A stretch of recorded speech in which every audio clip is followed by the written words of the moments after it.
வலியற்ற varicose vein சிகிச்சை எளிய 30 நிமிட செயல்முறை. 7207948735. வீட்டை காலி செய்வதில் ஏற்பட்ட பிரச்சனை.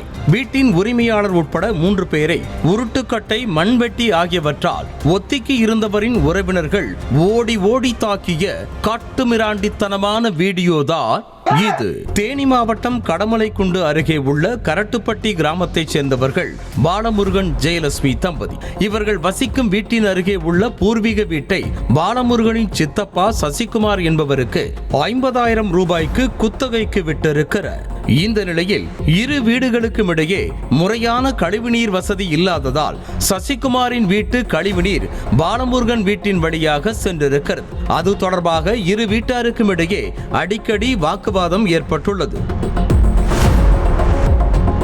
பாலமுருகனின் பாட்டி ஒருவர் வயதான நிலையில் உடல்நிலை சரியில்லாமல் இருப்பதால் அவரது இறுதி காலத்தை தனது பூர்வீக வீட்டில் கழிக்க வேண்டும் என்றும் விரும்பியதாக தெரிகிறது. மேலும் தான் இறந்த பிறகு தனது இறுதிச் சடங்குகள் அனைத்தும் பூர்வீக வீட்டில்தான் நடக்க வேண்டும் என்று மூதாட்டி கூறியதால் சசிகுமாரிடம் வீட்டை காலி செய்யுமாறு பாலமுருகன் கூறியிருக்கிறார். உடனே காலி செய்யுமாறு கூறினால் எங்கே செல்ல முடியும்? உன் இஷ்டத்துக்கெல்லாம் வீட்டை காலி செய்ய முடியாது என சசிகுமார் கூற இரு வீட்டாருக்கும் இடையே கைகலப்பு ஏற்படும் நிலை உருவானது.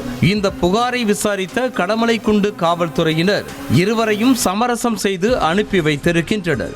ஆனாலும் இரு தரப்பினரும் மாறி மாறி சாடை மாடையாக பேசி சண்டைக்கு வழிவகுத்தனர். அப்போது வீட்டை காலி செய்துதான் ஆக வேண்டும் என பாலமுருகன் சசிகுமாரிடம் அழுத்தமாக கூறியிருக்கிறார். இதனால் தனது உறவினர்கள் குமரேசன், அபிமன்யு, விக்னேஷ், மதன், மனோஜ் உள்ளிட்டோரை வீட்டுக்கு வரவழைத்து நடக்கின்ற பிரச்சனையை கூறியிருக்கிறார் சசிகுமார்.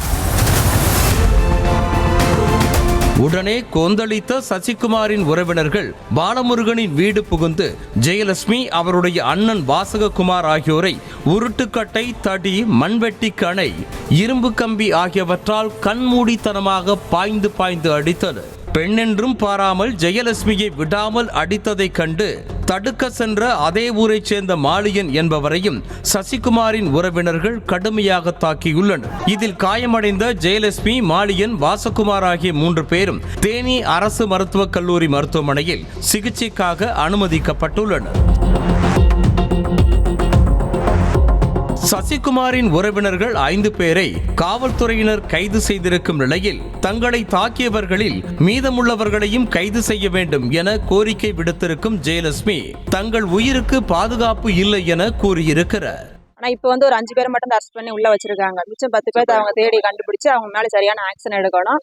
எங்க உயிருக்கும் பாதுகாப்பு இல்லை, இன்னும் மிரட்டுறாங்க. தங்களிடம் பணம் உள்ளது, என்ன வேண்டுமானாலும் செய்வோம், சிறைக்கு சென்றாலும் ஜாமீனில் வெளியே வந்து குடும்பத்தோடு போடாமல் விடமாட்டோம் என சசிகுமார் தரப்பினர் மிரட்டுவதாகவும் ஜெயலட்சுமி குற்றம் சாட்டி இருக்கிறார்.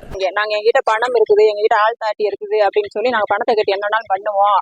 என்ன நாங்க கேஸ் நீங்க ஃபைல் பண்ணிட்டா 10 நாள் நாங்க ஜாமீன்ல வெளியே வந்து அவங்களை கொலை பண்ணுவோம், அவங்களை முடிக்க விட மாட்டோம் அப்படின்னு சொல்லி இன்னும் சவால் விட்டுக்கிட்டே இருக்கிறாங்க. செய்திகளை உடனுக்குடனும் துல்லியமாகவும் தெரிந்து கொள்ள சப்ஸ்கிரைப் பண்ணுங்க.